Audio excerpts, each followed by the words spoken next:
Eh bien, j'ai commencé à un niveau de, bon, je dirais temporaire, c'est-à-dire que c'était par rendez-vous. Lorsque les personnes appelaient, c'était, enfin, il fallait répondre, il fallait être là. Ensuite, il a été trouvé que il y avait une demande qui était plus grande, notamment Rabbi Mantov qui était passé, c'était l'hiver. Et à ce moment-là, il y a eu un changement et il y a eu une demande, une sollicitation vraiment précise d'un temps très régulier au mikvé. C'est-à-dire que j'étais à peu près 2 heures par soir tous les soirs. Ah, c'est le soir. Oui, évidemment. Vous fixez les rendez-vous, les personnes vous rejoignent chez vous à la maison? C'est cela. Et il y a un téléphone au mikvé aussi. Oui, évidemment. Est-ce que vous pouvez me dire approximativement combien de femmes vont au mikvé par semaine? Une quinzaine.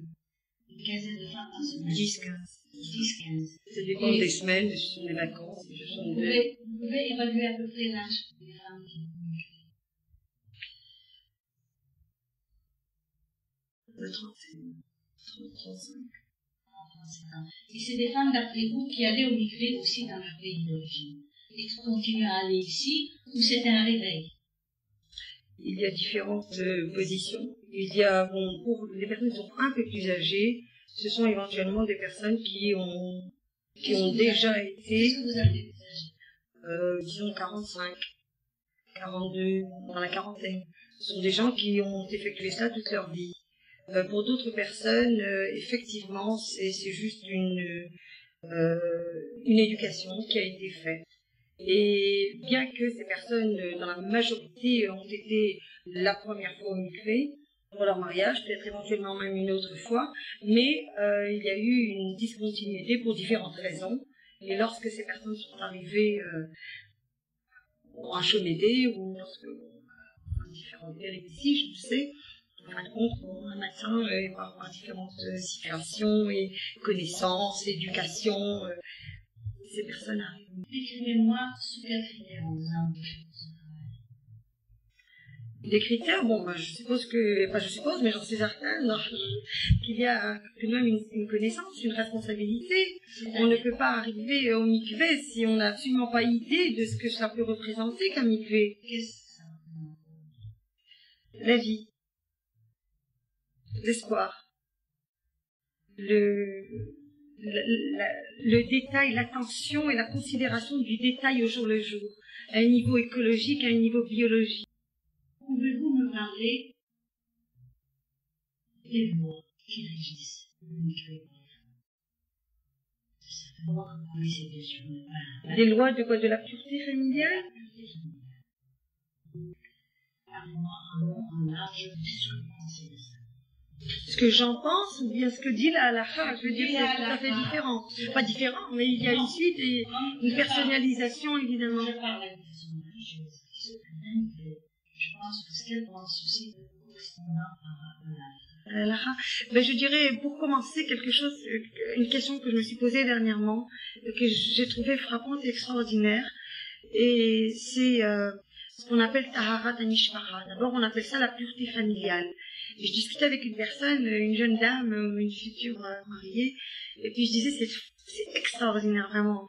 Comment dans la Torah, on a coupé complètement ce côté tellement individualiste et puis égoïste qui puisse exister en fin de compte, parce que on aurait pu dire la pureté personnelle, la pureté de la femme. Bon, si on voulait même poser le côté féminin, on aurait appelé ça la pureté de la femme.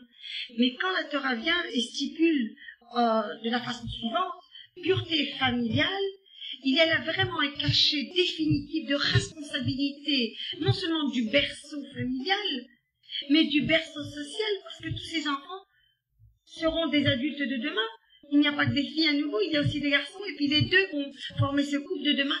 Et donc il y a un engendrement déjà à la base de tout ce que va être demain cette société. Et vraiment, en prendre la responsabilité à partir d'un acte tout à fait individualisé, j'ai trouvé cela extraordinaire.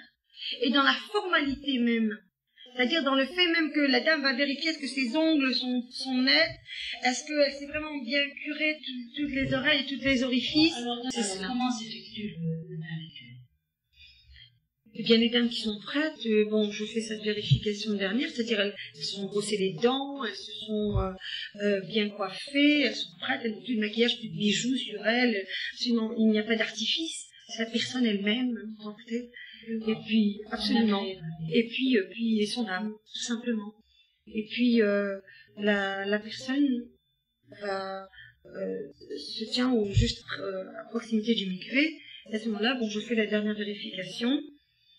Et à ce moment-là, la personne va rentrer dans le mikvé et elle se trempe en général une fois, dépendant, je sais qu'il y a des personnes qui sont 18 fois, vous savez, il y a des différents minhagim. Vous assistez en témoin. Comme quoi la personne a fait son mal. Ah oui, ah ben le bain absolument, oui. Et puis après cela, l'immersion et la bénédiction. Qui fait la bénédiction? La personne qui est dans le bain dit la bénédiction. Elle se couvre, elle se protège, il y a une certaine position avec les bras qui protègent la poitrine, bon, c'est-à-dire qui couvre plus ou moins le haut du corps. Et à ce moment-là, Baruch ata Hashem, Elokeinu melech haolam, asher kideshanu b'mitzvotav, v'tzivanu al hatzvila. La personne dit cette bénédiction, il y a d'autres personnes qui ajoutent un Yiratzon après cette bénédiction. Il y a différentes habitudes, des personnes aussi qui sortent pour dire cette bénédiction et qui pénètrent à nouveau l'eau pour le mikvé lui-même. Il y a différentes habitudes là-dessus. Quand on c'est la communion c'est ce plaisir, oui. C'est cette intensité peut-être justement par rapport au versus, cette superficialité qui puisse être, qui est là, et cette sérénité qui est latente et qui est présente.